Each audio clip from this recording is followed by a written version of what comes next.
Okay, so here we are. So I cut the base down, and with the base gasket, I cut it too far. I cut it too far, and it was at 10,000ths of an inch squish. So I added the base gasket in. Now I'm at, did I have to cut a little bit more? I'm at 21,000 squish with the base gasket. Whatever I did to get there, I'm at 21,000 squish. All right, the port work. So I am not doing anything to the intake at all. It landed right at 78 degrees. Right there. There's what the numbers were after I cut the base. So it landed at 78 degrees. The exhaust it just barely moved. And, you know, all this stuff is like, you take one reading and then you take it again and it's different. So we're at 115 on the exhaust roof, or 114 on the exhaust roof, which was almost identical to what it was before. And then the transfers were at 134. So that's 20 degrees of blowdown. I have raised the exhaust roof. Now, last I checked it, it was at 112. I wanted to take a little bit more off of there, and so I did. I took a little bit more off of there, and then I went ahead and I said, that's it, we're done.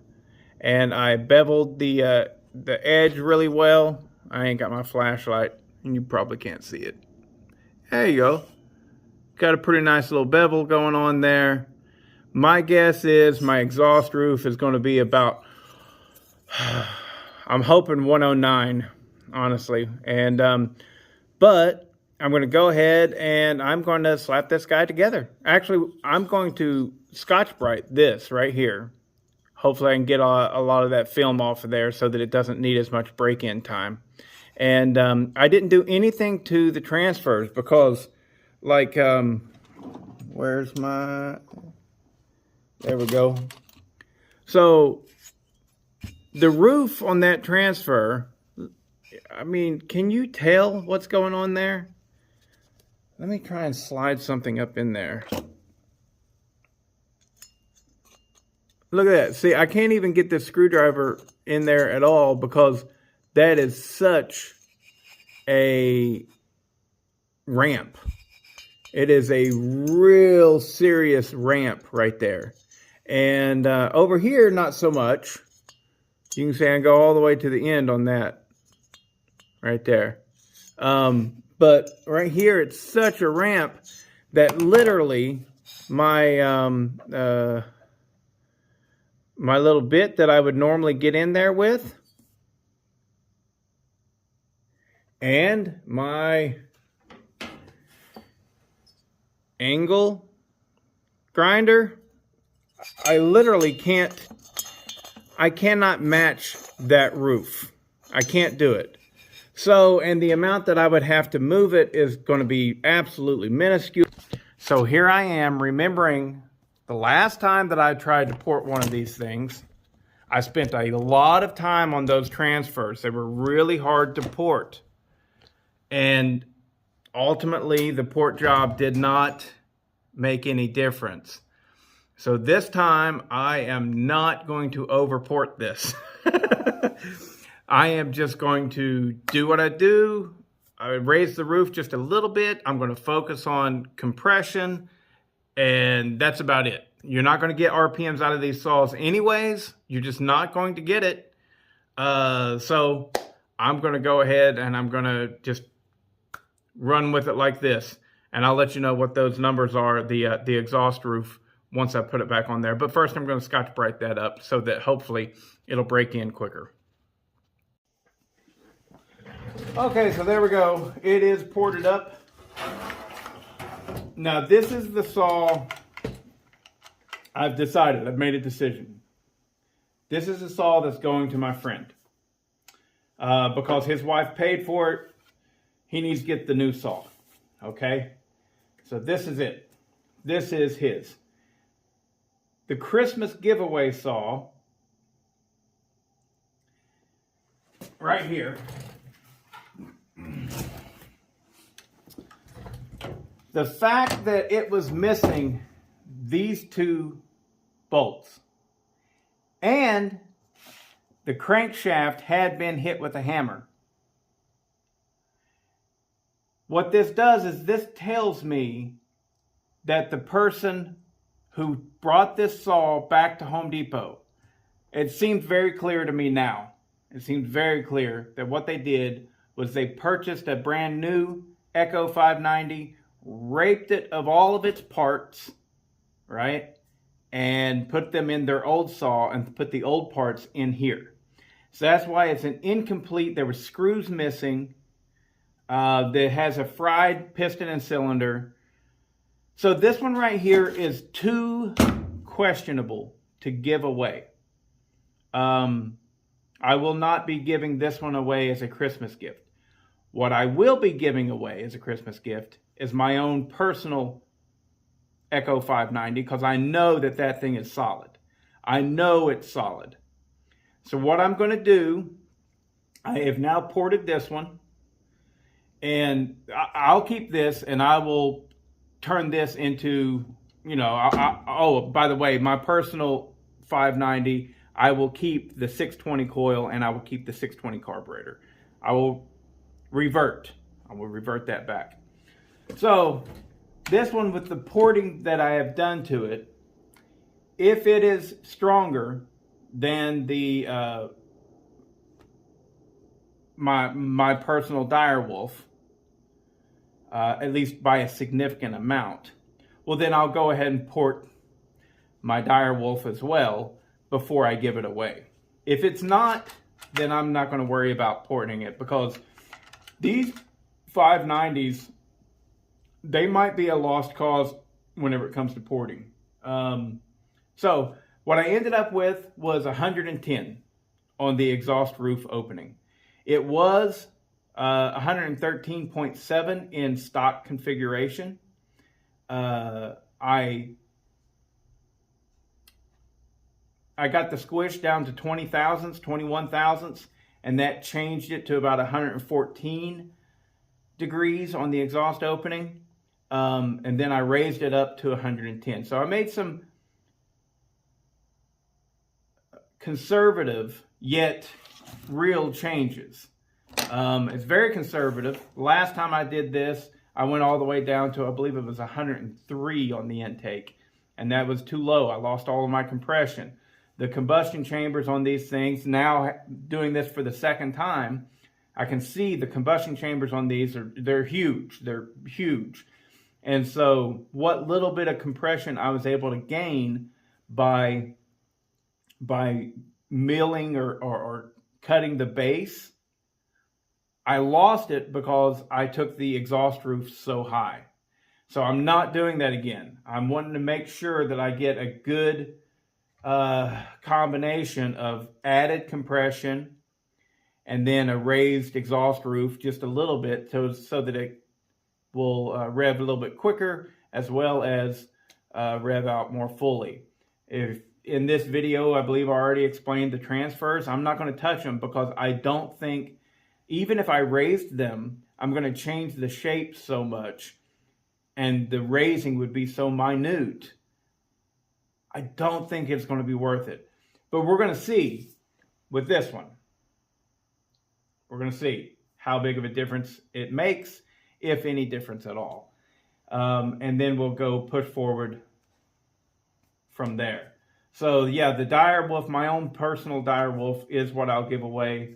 Because this one has clearly, I think now that I've thought about it, been opened up completely and the entire rotating assembly was swapped out. Or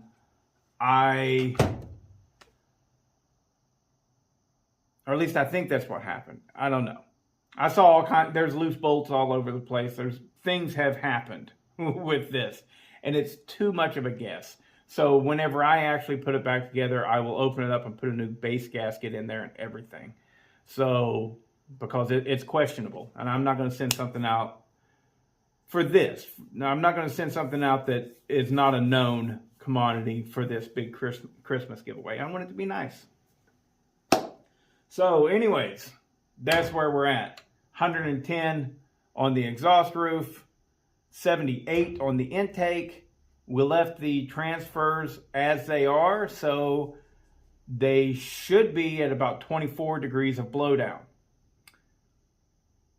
Because maybe 22. I got two different readings for blowdown whenever I opened and closed it, and the first one was 18 degrees of blowdown. The second one was 22 degrees of blowdown.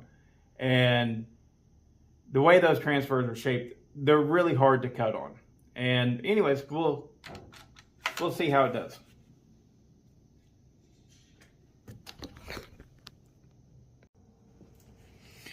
Okay, so I put the flywheel and everything back on already, and I didn't show you the key. It happens. So I got an offset key. Let me go ahead and open this up. Flywheel key from Gearhead Performance with Matt Robinson. Look him up. There you go.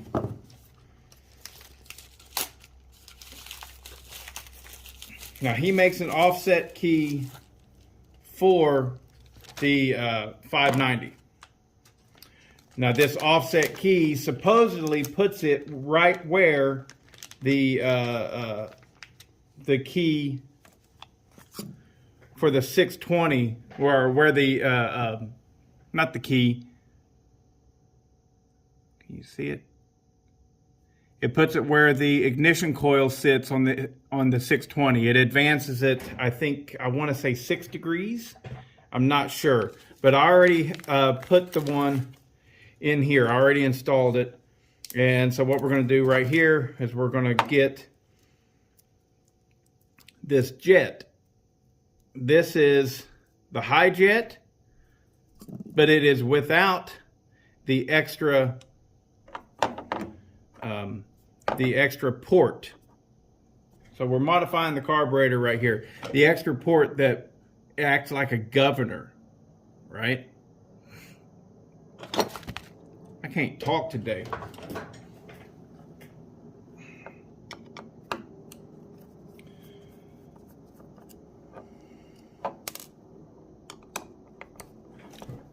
Oh, you can't see that, can you? There we go. You can see it now, can't you?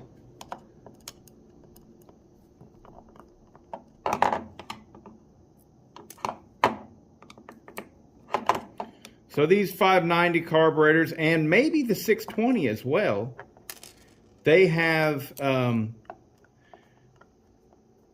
high jet that has literally an extra port in it. See that hole in there? See how there's a hole in that high jet right in the middle of it? There you go. You see it right there. That hole's not supposed to be there. I mean, it is. Echo put it there for a reason, but it causes problems. So what we're going to do, we're going to go ahead and Josh, yes, you're right. This screwdriver has left-hand threads. So we're going to go ahead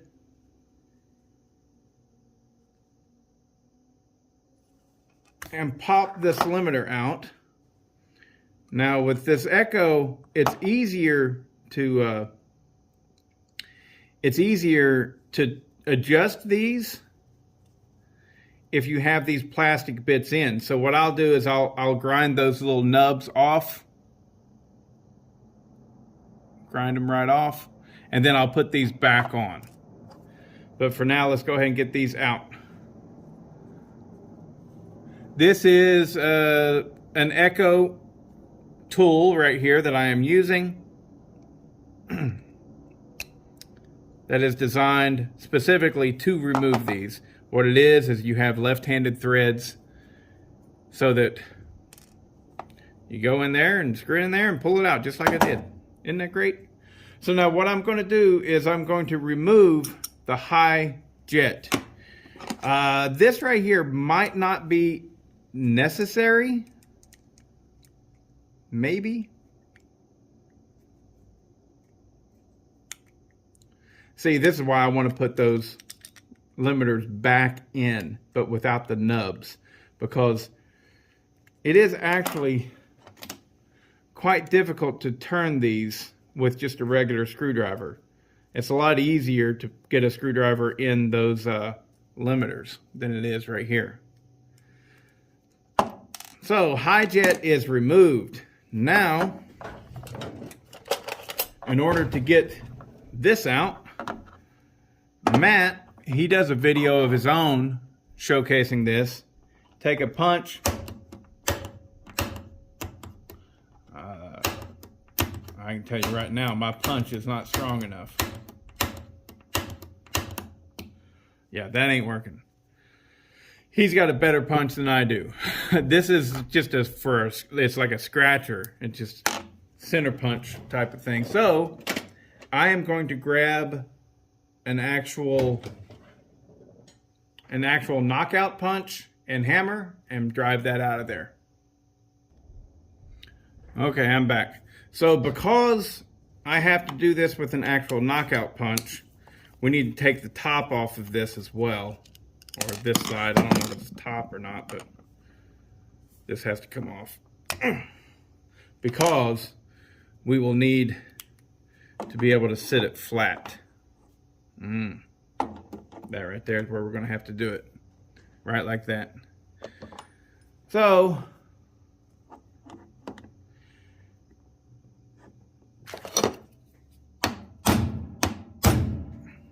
it's coming out. There we have it.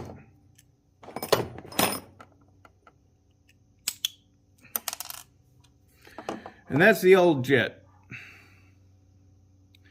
So what happens is it's supposed to be drawing through that hole right there.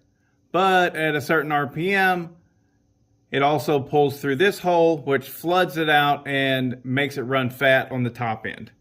So that's what's going on. That's what's up. So now we take the other one. It's in there like that. Yep, that's what I thought. You can look in there and you can see a hole, and you want this hole to line up with that hole. So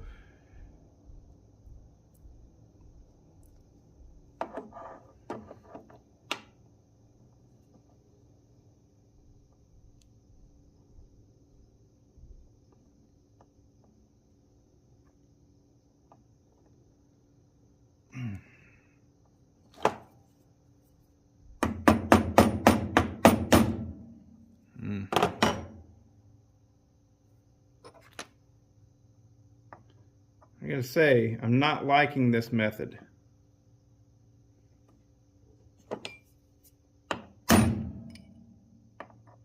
It was a lot easier for me to just put a dab of JB Weld over that hole.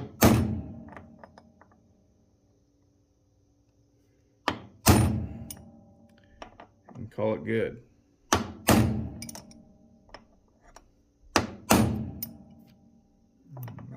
Tiny little hit should do it. All right, it's not quite flush with the top there. Another little hit. There we go. Got it flush with the top right there. I think that's right. And so we're good. So the carburetor has been modified. The only thing left to do at this point, put this high jet back in,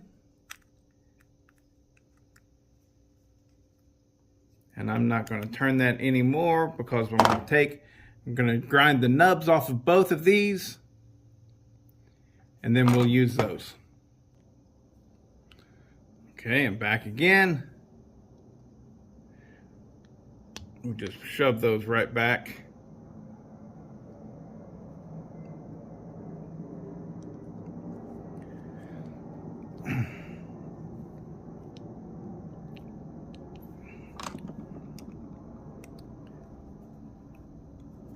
Much nicer. So yeah, if you're messing with these high jets and the restrictors or limiters, whatever you want to call them, on these Echoes. Truly, it's a lot nicer to leave the limiters in place.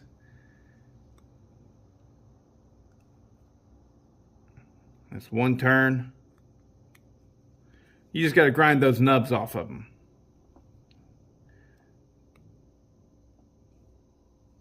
One turn.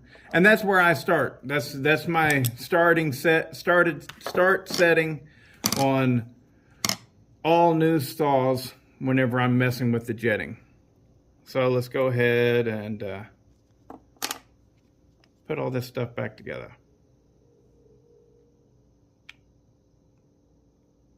Nope.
Bada bing, bada boom.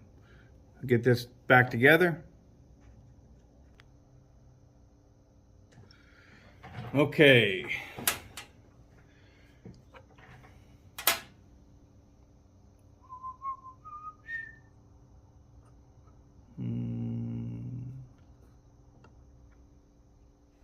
Which direction does this go?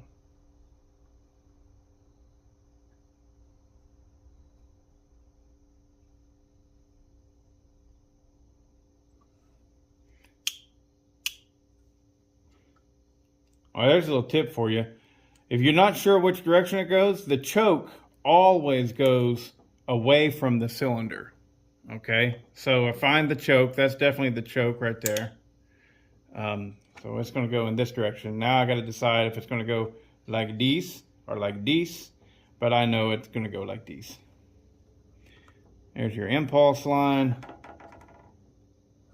your fuel line. We're going to go like this.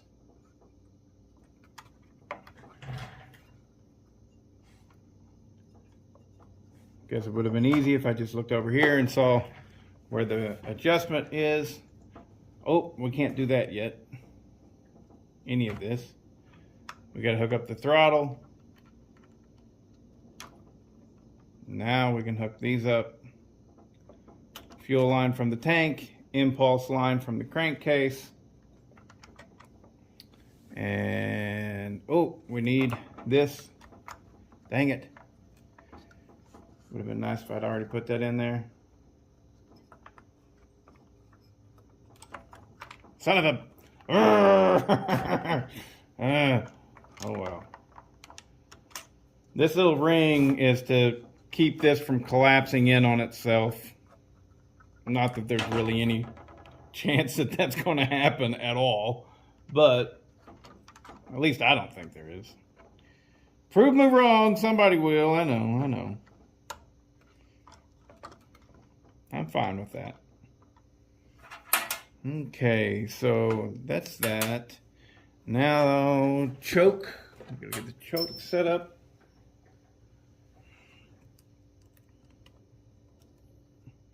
These things are super easy to work on. Seriously. All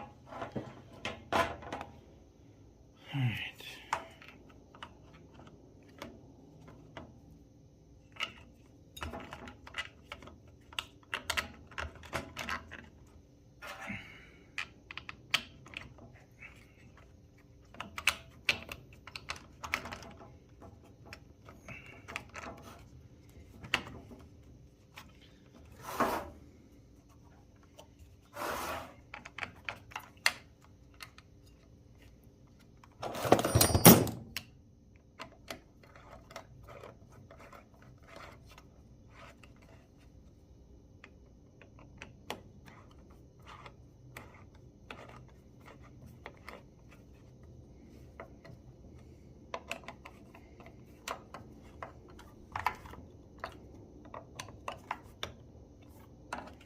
Okay. Now the kit, this only goes on one way. It's your stainless steel thing. Big O-ring. This again is from Gearhead Performance. Matthew Robinson. Sadly, he did not give me this one like he did the first setup. First two setups, I should say. He gave me the first two setups.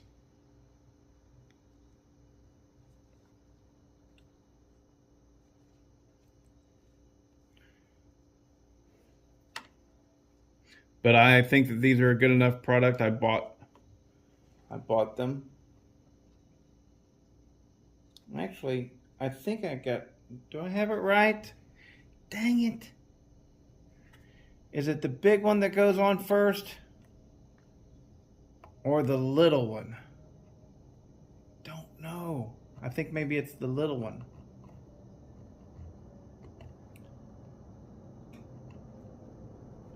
I will look it up. And then I think the big one goes here.